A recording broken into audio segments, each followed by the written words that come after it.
আমার প্রত্যেকটা সফলতার কৃতিত্ব অবদান সমস্ত শাকিব খানের। আমি বিয়ে করেছি। আমি মানে মন খুলে বলতে পারিনি। আমি আমার হাসব্যান্ডের সাথে এক জায়গায় বসে কফি খাইনি। কেন? চলচ্চিত্রের স্বার্থে। আজ আপনাদের বলবো এক অবহেলিত ভালোবাসার গল্প। সেটা আর কারো নয়, আমাদের চলচ্চিত্রের নায়িকা অপু বিশ্বাসের।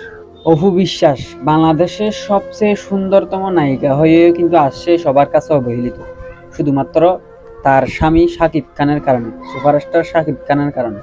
শাকিব খানকে নিঃস্বার্থভাবে ভালোবাসার কারণে সে আজ অবহেলিত।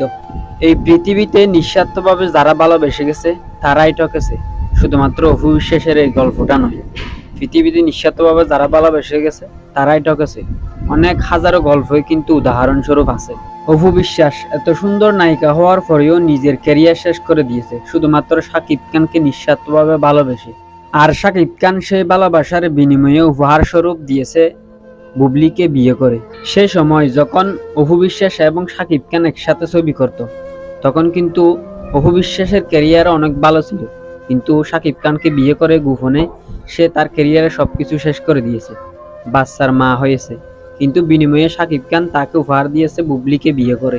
শাকিব খানের বুবলিকে বিয়ে করার পরেও অপু বিশ্বাস কিন্তু একজন আদর্শ স্ত্রীর মতো এখনো শাকিব খানকে অনেক বেশি ভালোবাসে এবং বিশ্বাস করে যে তিনি একজন ভালো আদর্শ স্বামী এবং তাকে অনেক বেশি রেসপেক্ট করে। কে বুঝে কার ভালোবাসা। আর এদিকে শাকিব খান আছে বুবলিকে নিয়ে, সেই স্ত্রী সূত্রেও কিন্তু ফেসবুকে তুলে ধরে শাকিব খান, কিন্তু অপু বিশ্বাস কিন্তু তার আদর্শ স্ত্রীর বৈশিষ্ট্য ধরেই আছে। সেই কষ্ট বলতে, সাফা কষ্ট বলতে কিন্তু ফেসবুকে সোশ্যাল মিডিয়া কিন্তু বিভিন্ন টপিক তুলে ধরে, কিন্তু মানুষ কিন্তু ঠিকই বুঝে।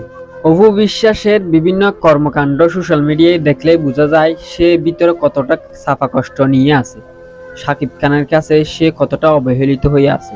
অপু বিশ্বাস চাইলে শাকিব খানকে ছেড়ে কিন্তু নিজের ক্যারিয়ারে অনেক কিছুই করতে পারে, এখনো পারে, কিন্তু সে একজন আদর্শ স্ত্রী হয়ে, একজন আদর্শ মা হয়ে কিন্তু জীবন ধারণ করতেছে। অপু বিশ্বাসকে শাকিব খান সম্পর্কে যতবারই জিজ্ঞেস করা হয়েছে ততবারই সে সম্মানভাবে রেসপেক্টভাবে সে উত্তর দিয়েছে শাকিব খান একজন আদর্শ স্বামী। অপু বিশ্বাসকে কিন্তু দেখে আমার আসলেই খারাপ লেগেছে, যার কারণে এই ভিডিওটি করা। শাকিব খানের কাছে সে কতটা অবহেলিত হয়ে আছে শুধুমাত্র নিঃস্বার্থভাবে ভালোবাসার কারণে। তো বন্ধুগণ, আপনাদের কেমন লাগে অপু বিশ্বাসকে? অনেকেরই হয়তো অপু বিশ্বাসকে খারাপও লাগতে পারে, অপছন্দও হতে পারে, বা বুবলিকেও কিন্তু অনেকেই সাপোর্ট করতে পারে। তো কমেন্টে জানাবেন আপনাদের কেমন লাগলো। আর এই ভিডিওটি দেখার পর আপনাদের মতামতটা সবাই কমেন্টে জানাবেন। অপু বিশ্বাসকে যারা ভালোবাসেন তারা ভিডিওটি শেয়ার দিয়ে ছড়িয়ে দিবেন। আজকের এই ভিডিওটি এই পর্যন্তই, দেখা হবে পরবর্তী কোনো ভিডিওতে। ততক্ষণ সবাই ভালো থাকবেন, সুস্থ থাকবেন। আল্লাহ হাফেজ।